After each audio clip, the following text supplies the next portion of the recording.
Brownsea Island, Juli 2007. Hari itu, perwakilan pramuka putri dan putra dari seluruh penjuru dunia berkumpul, menanggalkan segala bentuk perbedaan suku bangsa, warna kulit, bahasa, ideologi, dan agama.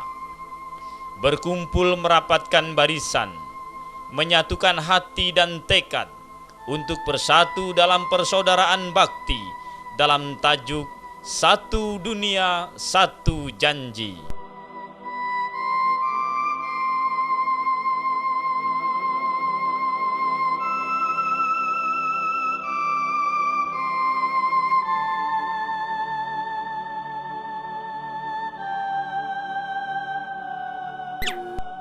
Welcome to the world, Jamboree.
Jambore Dunia ke-21 merupakan momentum internasional yang tercatat dalam sejarah peradaban manusia, bahwa di tengah memuncaknya ketegangan dan ancaman global yang mengancam kelangsungan kedamaian kehidupan manusia, masih ada upaya-upaya nyata dan terencana untuk membangun tatanan dunia yang damai dalam satu simpul perdamaian dengan tali persaudaraan bakti. Upaya besar ini tak akan lahir tanpa perhatian dan pengorbanan yang besar dari orang-orang yang begitu setia dalam keyakinannya.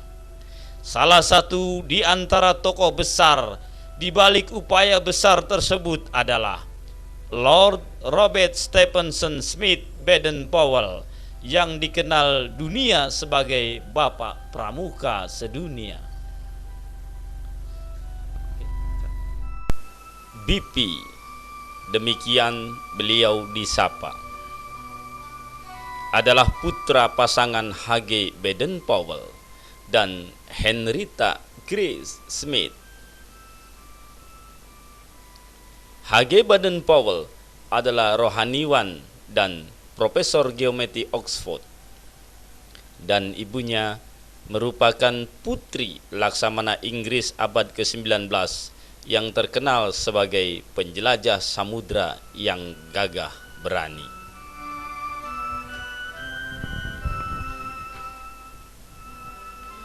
Dilihat dari silsilahnya, dalam diri Baden-Powell mengalir darah ilmuwan sekaligus petualang samudra yang syarat pengalaman, serta menjadi pahlawan bagi kejayaan bangsa dan negaranya. Maka tak aneh apabila di kemudian hari Baden-Powell menjadi tokoh besar yang banyak ide dan keahlian. Meskipun masa kanak-kanaknya dilalui dengan keprihatinan, lantaran ditinggal mati sejak lahir oleh sang ayah, Baden-Powell yang dilahirkan pada tanggal 22 Februari 1857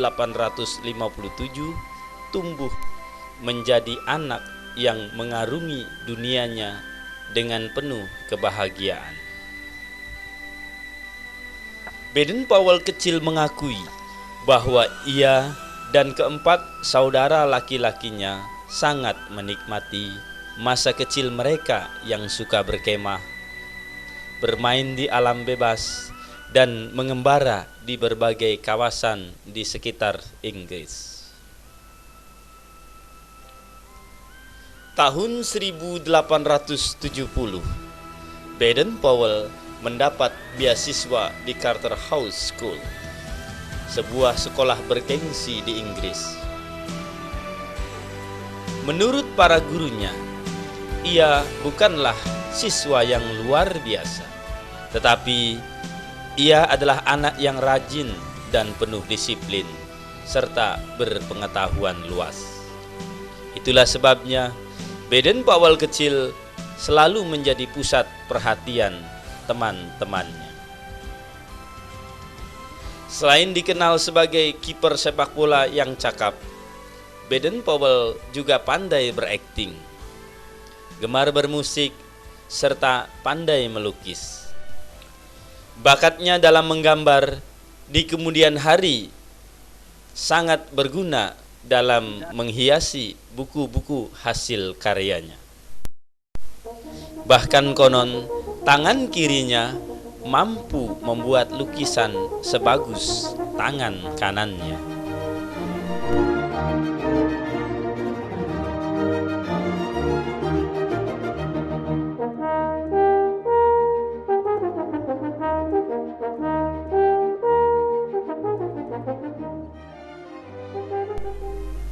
Setelah lulus dari Charterhouse School, keluarga mengharapkan agar Baden-Powell dapat melanjutkan studi di Oxford. Namun, keberuntungan belum berpihak kepadanya. Dengan perasaan kecewa, Baden-Powell mendaftarkan diri ke Akademi Militer Kerajaan.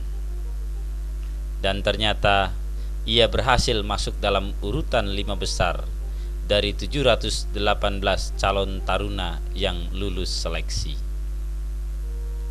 30 Oktober 1876, Baden-Powell menapaki karir pertamanya sebagai perwira kavaleri Angkatan Darat yang bertugas di koloni Inggris di India. Pada usia 26 tahun, Baden-Powell menyandang pangkat kapten dan bergabung dengan kesatuan pimpinan Kolonel Baker Russell yang kemudian banyak berpengaruh pada pembentukan karakter perwira muda Baden-Powell.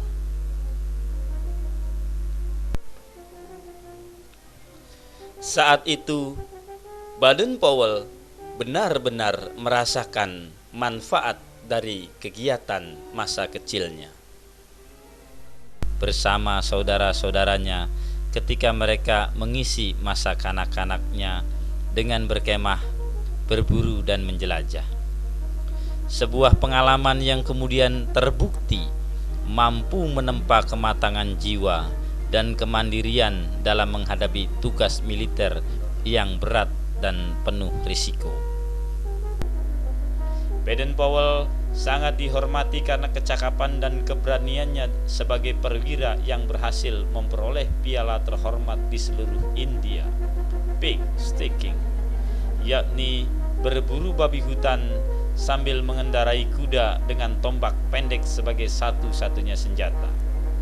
Semua orang di India mahfum bahwa babi hutan adalah satu-satunya binatang yang berani minum air bersama dengan seekor harimau di sebuah telaga.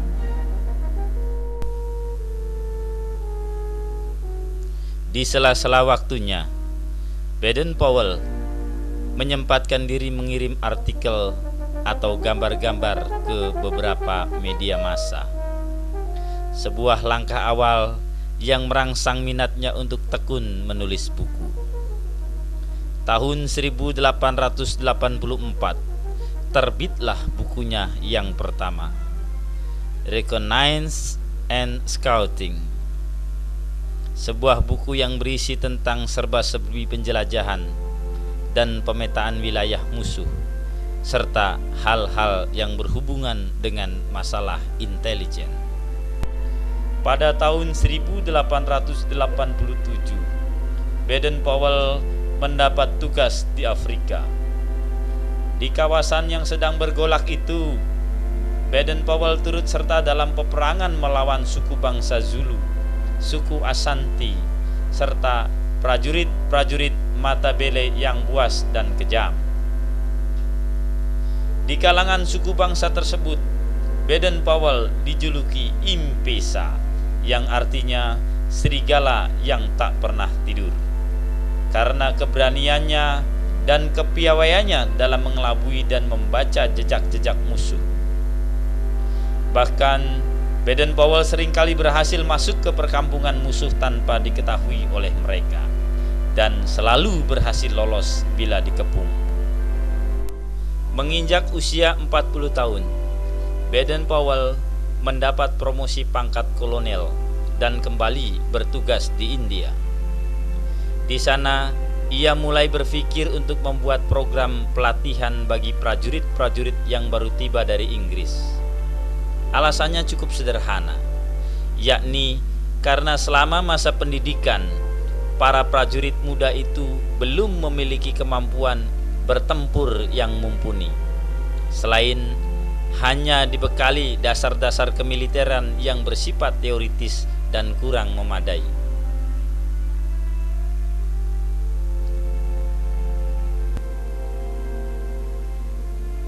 Menurutnya, metode pelatihan yang terlalu kaku tidak akan memberikan hasil yang maksimal bagi pengembangan kemampuan prajurit.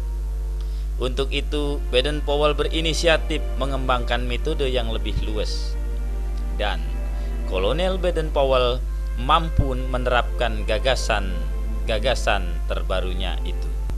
Sejumlah prajurit di bawah binaannya diorientasi kembali untuk masa beberapa waktu dengan sejumlah materi yang telah disusun Baden-Powell dengan cermat dan detail.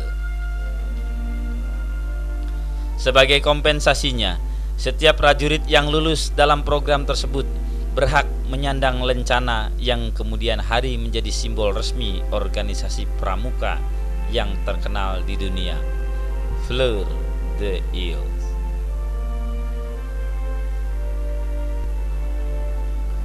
Konsep-konsepnya akhirnya disusun menjadi sebuah buku tentang metode pelatihan dan kegiatan di luar rumah yang ia beri judul Aids to Scouting.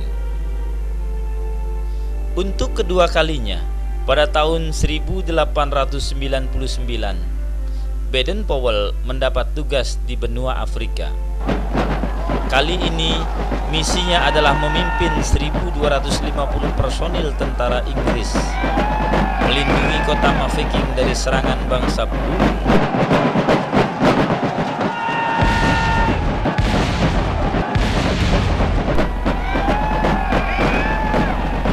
Mafeking, 11 Oktober 1899. Kaum Boer mulai menghujani kota Mafeking dengan persenjataan beratnya. Menghadapi tekanan musuh, Baden-Powell mulai menunjukkan kecerdikannya. Untuk meruntuhkan moral bertempur musuh, Baden-Powell mengirimkan pesan yang bersifat politis ke markas tentara Inggris di luar Mafeking. Semua dalam keadaan baik. Bombardemen selama 4 jam hanya menyebabkan sedikit kerusakan. Korban, seekor anjing mati.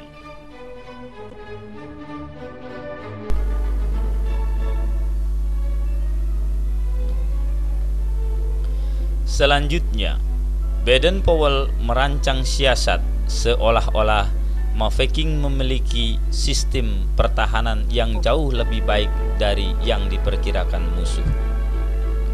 Setiap malam, beberapa orang anak buahnya berlari melintasi kota sambil membawa lampu senter buatan sendiri, sehingga mengesankan bahwa kota Mafeking dilindungi sederetan lampu sorot anti serangan malam.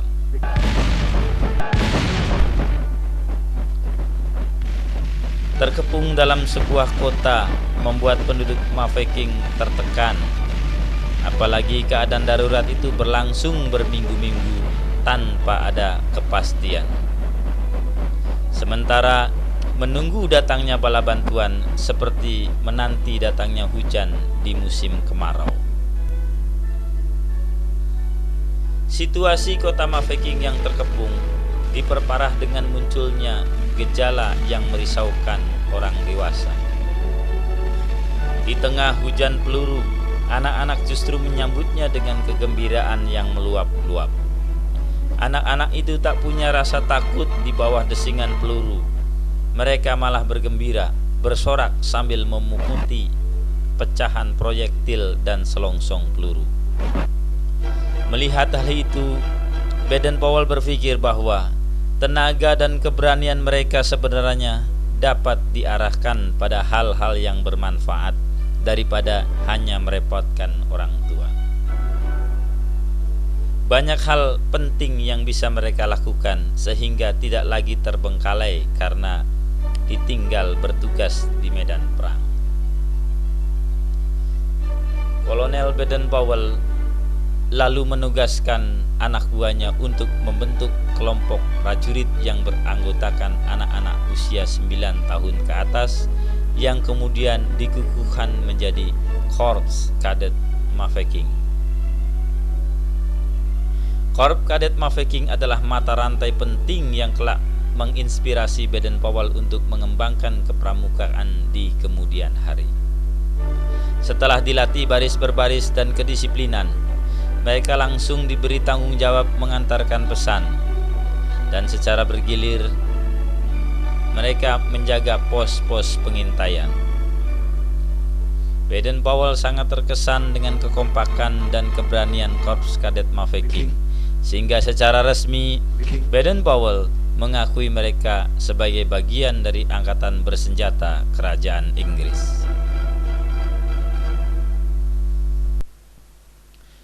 London, 17 Mei 1900.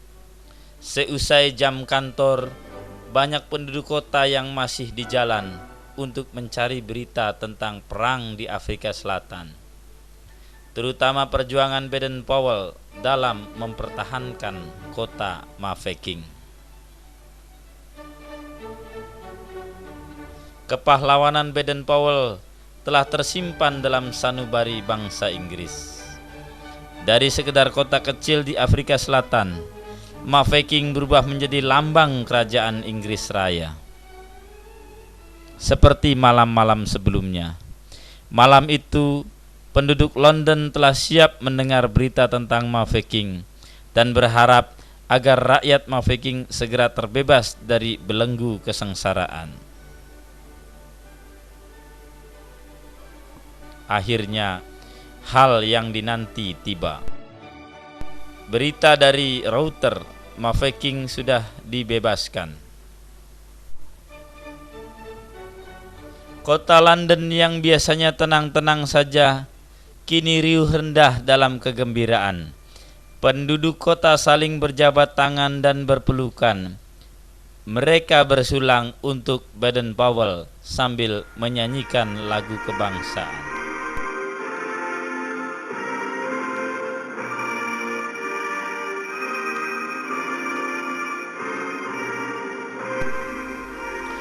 Musim semi tahun 1903,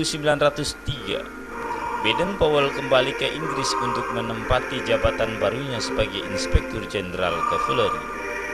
Setiba di tanah air, Baden-Powell merasa prihatin melihat keadaan kota London yang menderita kehancuran ekonomi dan sosial yang berdampak pada tingginya angka pengangguran, perubahan pola kehidupan penduduknya, terutama generasi mudanya. Baden-Powell melihat banyak anak muda Inggris frustasi dan banyak yang terjerumus kepada pergaulan negatif seperti mabuk-mabukan, berjudi, bahkan tindak kejahatan dan kekerasan. Baden-Powell berpendapat bahwa sebenarnya hal ini bukan merupakan kesalahan mereka. Menurutnya, mereka hanya membutuhkan kegiatan yang dapat membuat mereka berguna. BP kembali teringat pengalaman di Mafeking sehingga akhirnya menyimpulkan perlunya upaya yang sungguh-sungguh untuk menangani hal ini. Disinilah Baden-Powell menyadari satu panggilan untuk menolong generasi muda negaranya supaya tumbuh menjadi manusia yang berperilaku baik, mandiri, dan kuat menghadapi kehidupan serta dapat menolong sesamanya. Selama lebih dari 2 tahun, BP menaruh perhatian yang sangat besar terhadap beragam masalah di kalangan anak-anak dan remaja. Ia mempelajari banyak literatur sebagai langkah persiapan rencananya. Keinginannya untuk menolong generasi muda bangsanya telah membawa pada satu gagasan yang lebih terarah pada pembentukan sebuah organisasi khusus untuk remaja. Akhirnya, Baden-Powell menerapkan scouting yang semula ia gunakan untuk melatih prajurit muda Inggris bagi generasi muda Inggris yang disesuaikan dengan kepentingan, kebutuhan, situasi, serta kondisi kaum muda Inggris pada saat itu. Pengalaman penerapan scouting tersebut diuji cobakan secara intensif dengan cara mengajak 21 anak laki-laki dalam acara perkemahan yang diselenggarakan di Pulau Bronsey pada tanggal 25 Juli 1907 selama sepekan.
Tanggal 9 Agustus pagi, selesailah perkemahan itu. Dengan berat hati, para peserta perkemahan dijemput orang tuanya pulang ke rumah masing-masing. Kerja keras BP mulai membuahkan hasil dan mendapatkan sambutan serta perhatian luas masyarakat Inggris, sehingga Baden-Powell sering menjadi pembicara dalam berbagai seminar dan lokakarya. Di sela-sela kesibukannya memberi ceramah, pada tanggal 15 Januari 1908 terbitlah bagian pertama dari bukunya Scouting for Boys. Segera buku tersebut merebut perhatian dunia pendidikan di kerajaan Inggris Raya. Satu bab menarik yang tertuang dalam Scouting for Boys adalah diperkenalkannya sumpah pramuka, yakni setia kepada Tuhan dan Raja, siap menolong orang lain dalam segala kesempatan, dan mematuhi Dharma Pramuka. Bulan April 1908, Scouting for Boys dimuat dalam majalah mingguan The Scout. Begitu populernya gerakan pramuka, anak-anak di seluruh Inggris mulai mempelajari tentang pencarian jejak, penjelajahan, dan membuat api unggun. Bahkan para guru sekolah minggu serta para praktisi pendidikan mulai berlomba-lomba untuk menjadi instruktur dan pembina pramuka. Sehingga kerajaan Inggris semakin banyak memiliki pasukan pramuka dengan kegiatannya masing-masing. Dan berkemah menjadi impian bagi setiap anak dan remaja Inggris. Pada tanggal 4 September 1909, 11.000 pramuka berkumpul di Crystal Palace, London. Di tengah siraman hujan deras, mereka datang untuk unjuk kecakapan dan mendengarkan pidato Baden-Powell. Saat itu, Baden-Powell membacakan sebuah telegram dari Raja Edward VII yang berisi ucapan selamat bagi para pramuka. Satu bukti bahwa keluarga kerajaan bersimpati kepada pramuka. Setelah acara di Crystal Palace selesai, Raja Edward VII menganugerahi gelar kebangsawanan kepada Baden-Powell. Bahkan kemudian pramuka diminta berpartisipasi dalam acara penobatan Raja George kelima. Hingga menjelang pecahnya Perang Dunia Pertama, kepramukaan telah tumbuh pesat, sehingga kepramukaan tidak hanya telah menjadi milik anak muda Inggris, tetapi gerakan itu telah berkembang di berbagai negara Eropa dan wilayah jajahan-jajahannya. Baden-Powell sadar bahwa kepramukaan akan menjadi pekerjaan sepanjang sisa hidupnya. Ia berkeyakinan bahwa ia akan lebih berjasa bagi tanah airnya apabila melatih generasi muda supaya menjadi warga negara utama daripada melatih beberapa anak untuk dapat berperang.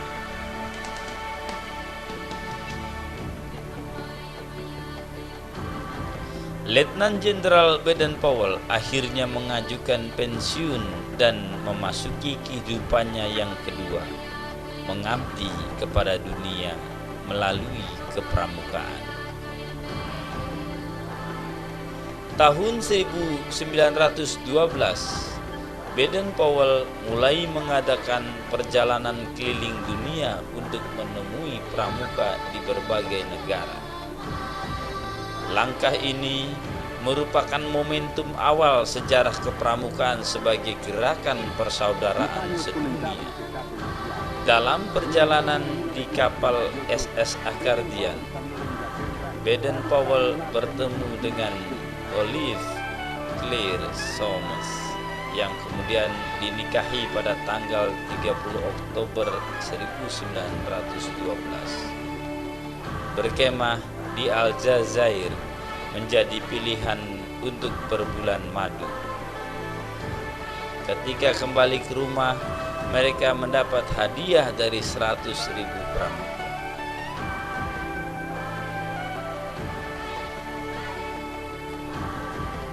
Meski berada dalam masa sulit akibat pecahnya Perang Dunia Pertama, jumlah anggota pramuka terus bertambah. Sesudah perang, Baden-Powell mulai menyempurnakan metode kepramukaan dan mulai membuka keanggotaan baru untuk anak-anak berusia 14 hingga 19 tahun. Baden-Powell juga menghidupkan kepramukaan untuk anak-anak putri yang kemudian dikelola oleh sang adik Agnes Baden-Powell. Usaha tersebut kemudian diteruskan oleh sang istri Lady Olive Baden-Powell hingga akhir hayatnya. Pada tahun itu juga Girl Guiding yang merupakan buku petunjuk penyelenggaraan bagi pramuka putri diterbitkan, sehingga kepramukaan menjadi semakin semarak dan kuat.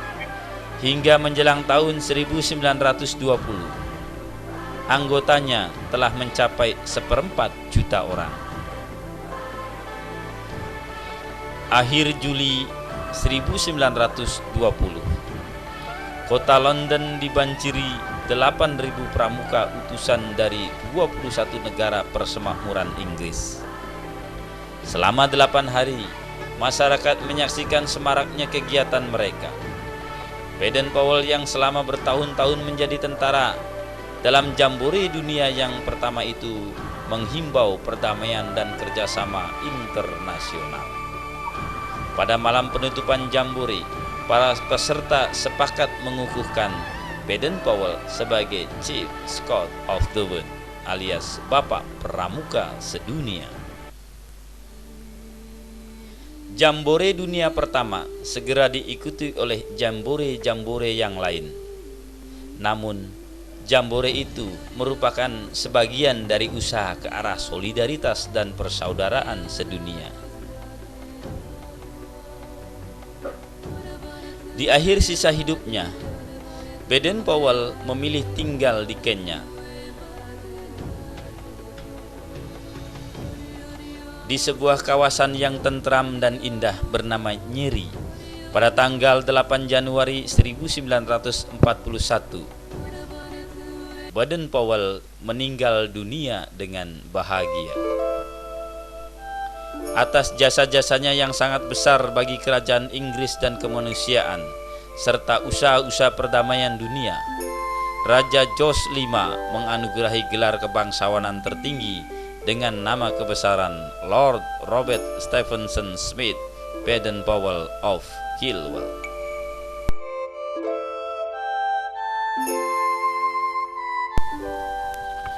Pramuka yang tercinta, jika kamu pernah melihat sandiwara Peter Pan, maka kamu akan ingat mengapa para pemimpin bajak laut selalu membuat pesan-pesannya sebelum meninggal.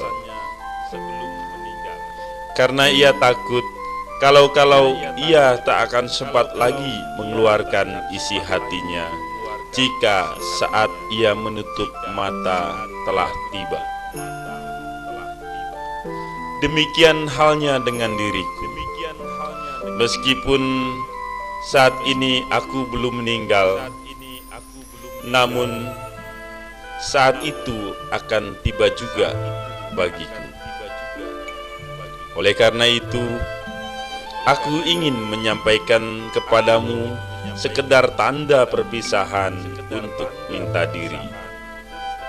Ingatlah, ini adalah pesan yang terakhir bagimu. Oleh karena itu, renungkanlah. Hidupku sangat bahagia, dan harapanku mudah-mudahan kalian masing-masing juga mengenyam kebahagiaan dalam hidupmu seperti aku.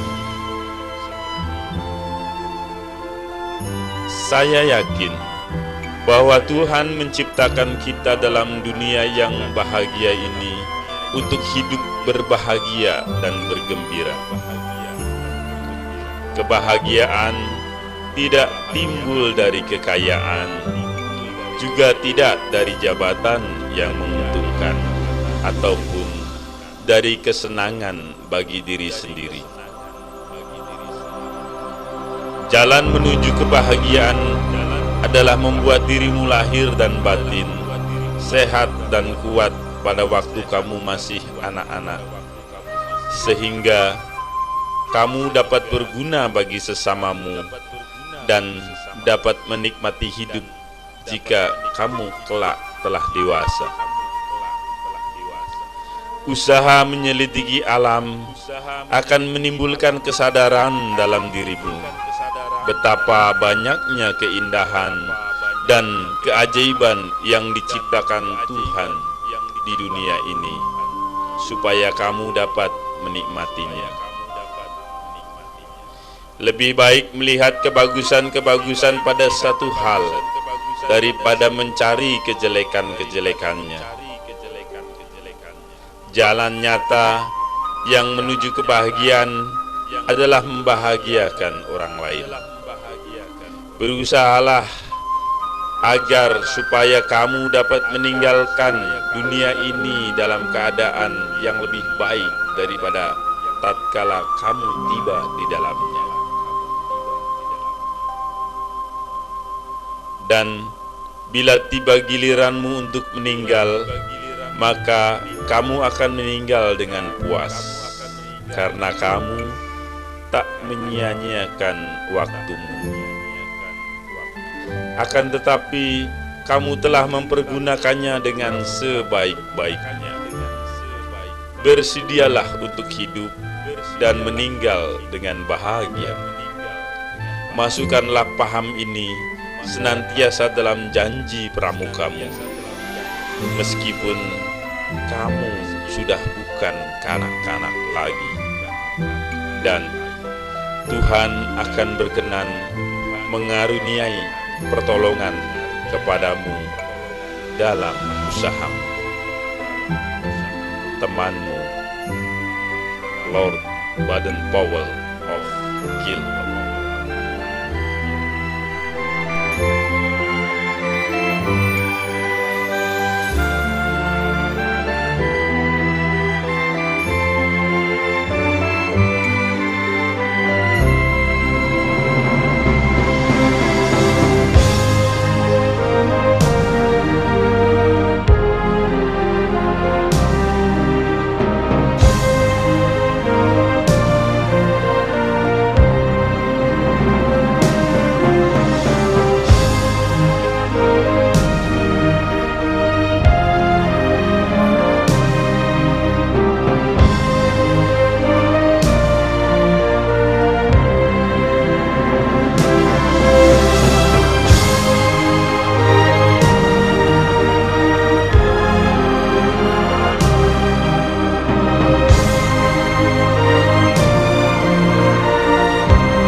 Sepeninggal Baden-Powell, kepramukaan telah menjadi bagian dari jutaan anak-anak di seluruh dunia.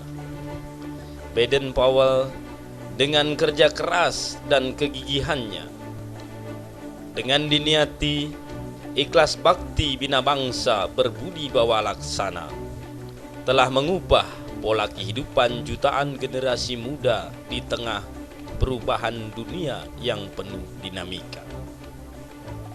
Solidaritas, cita-cita persaudaraan sedunia, dan semangat menghargai sumber daya alam merupakan warisan sikap yang diyakini akan dapat mengiringi perjalanan kepramukaan menuju milenium berikutnya.